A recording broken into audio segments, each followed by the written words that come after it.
बिस्मिल्लाहिर्रहमानिर्रहीम। नाज़रीन, आज मैं काफ़ी वक्फे के बाद वीडियो बना रहा हूँ। कुछ तबीयत ठीक नहीं थी। आज का मौजू है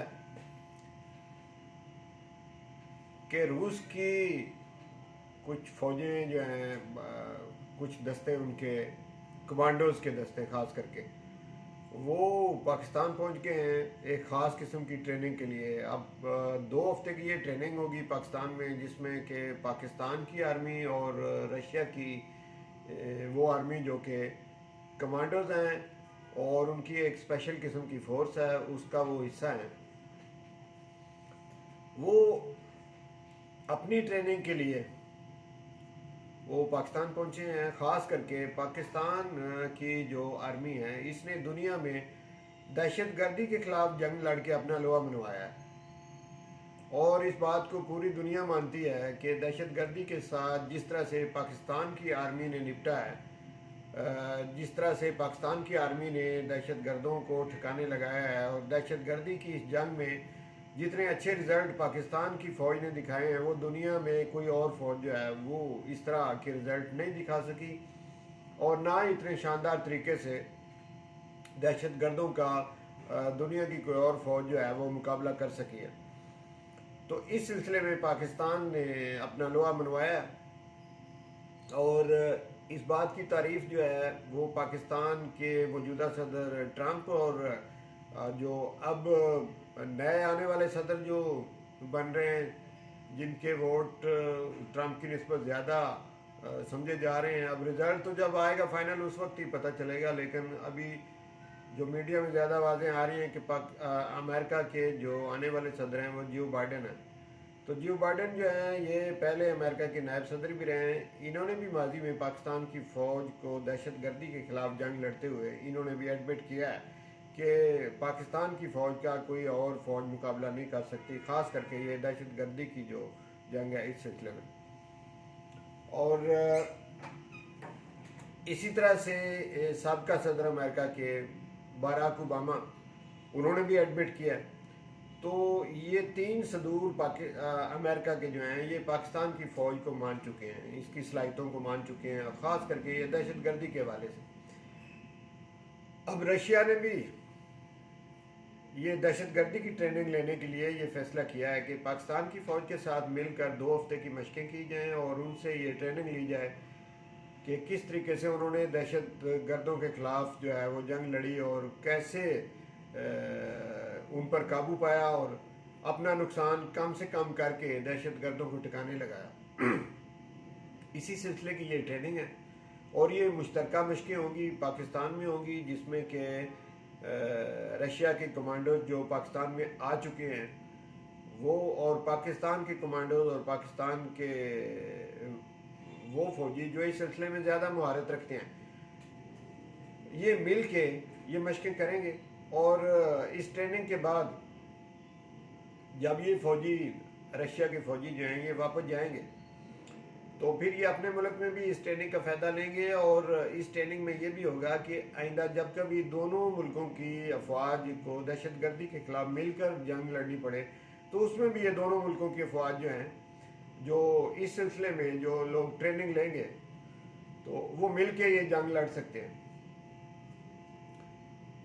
अब ये पाकिस्तान की फ़ौज की जो एक सलाहियत है, उसको दुनिया ने जो माना है, ये पाकिस्तान के लिए तो एक एजाज़ है, और पाकिस्तान इस पर फ़ख्र करता है।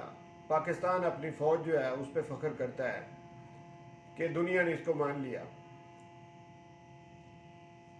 लेकिन इस वक्त इंडिया जो है उसको तकलीफ़ ये हो रही है कि रशिया की फ़ौजें पाकिस्तान में, रशिया के वो फ़ौजी कमांडोज़ पाकिस्तान में जो ट्रेनिंग लेने आए हैं, जो मिलकर पाकिस्तान के कमांडोज़ के साथ मिल के मशक़ें करेंगे, तो इससे भारत को बड़ी तकलीफ़ हो रही है। भारत इसमें, आप इसे यूँ कहें कि वो नफसियाती सा हो गया है, एहसास कमतरी का शिकार हो गया, जैसे वो कैफियत है भारत की।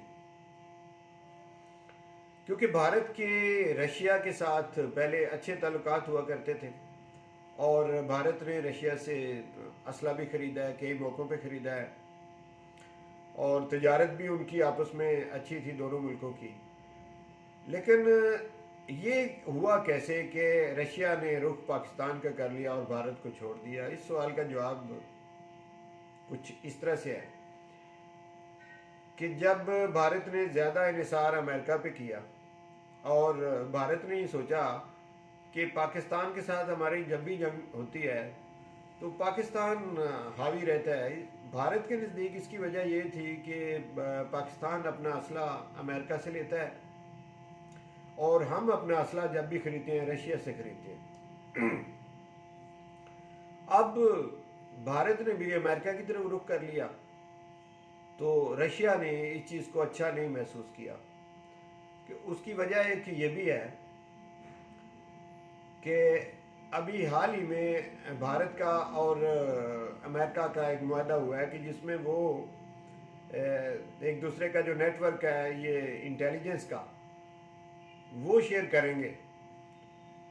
इससे नुकसान क्या होगा कि भारत की जितनी भी इंटेलिजेंस से मुतल्लिक बातें होंगी, जब नेटवर्क एक हो जाएगा तो वो अमेरिका तक भी पहुंच जाएंगी। अमेरिका के पास भारत की हर एक चीज़ जो है वो बेनकाब हो जाएगी। इससे किसी वक्त भी अमेरिका बड़ा मुल्क है, सुपर पावर है बनिस्बत भारत के, वो किसी वक्त भी भारत को नुकसान दे सकता है।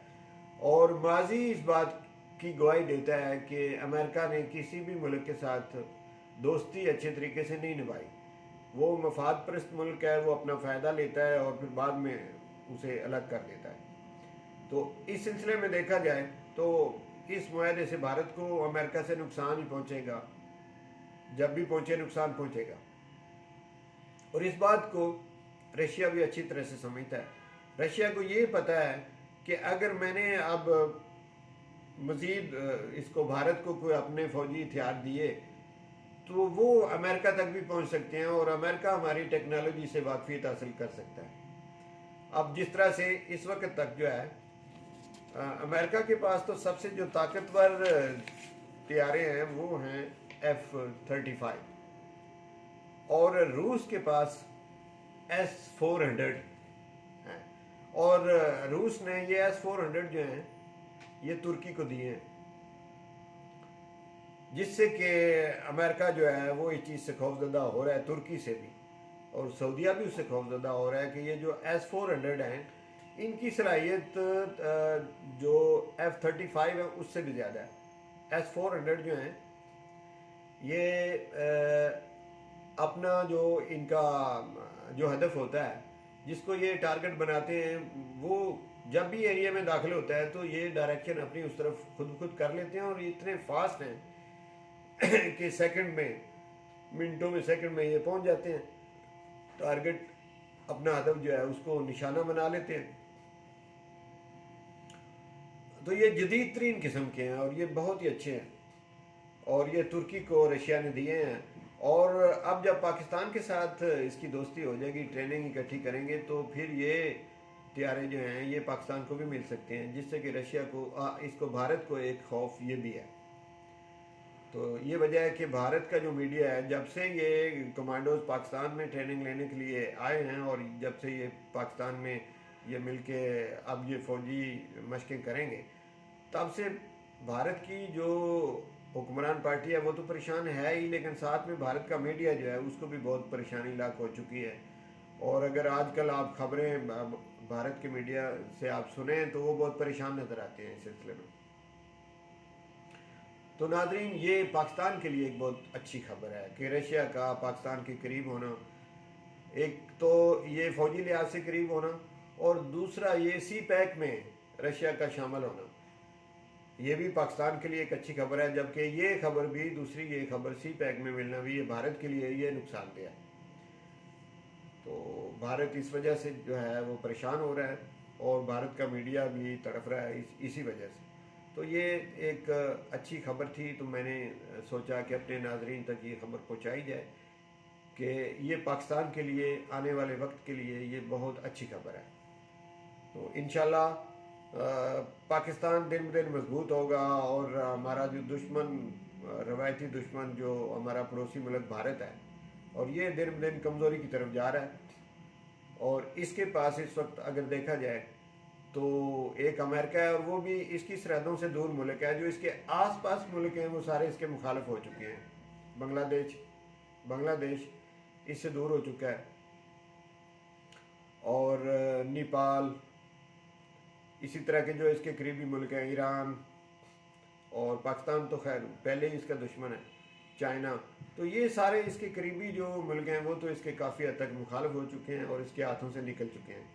तो दूर 7 समुंदर पार जाके अमेरिका के साथ ये दोस्ती लगा भी ले तो अमेरिका वैसे भी कोई एतबार वाला मुल्क नहीं है।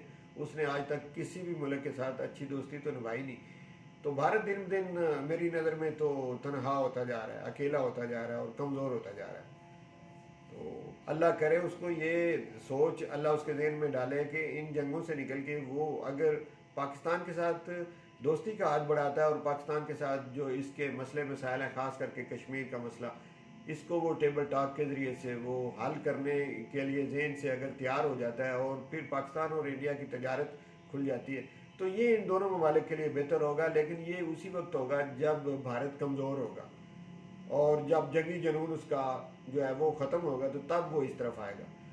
तो अल्लाह करे ये वक्त आए, और पाकिस्तान के लिए हमारी दुआ है, हमारी फ़ौज के लिए हमारी दुआ है, और हम अपनी फ़ौज पे फ़ख्र करते हैं। तो पाकिस्तान जिंदाबाद और पाक फ़ौज जिंदाबाद। तो बहुत शुक्रिया नाज़रीन। इसी तरह की किसी और वीडियो को लेकर आपके साथ दोबारा मीटिंग होगी। उस वक्त तक इजाज़त, बहुत शुक्रिया।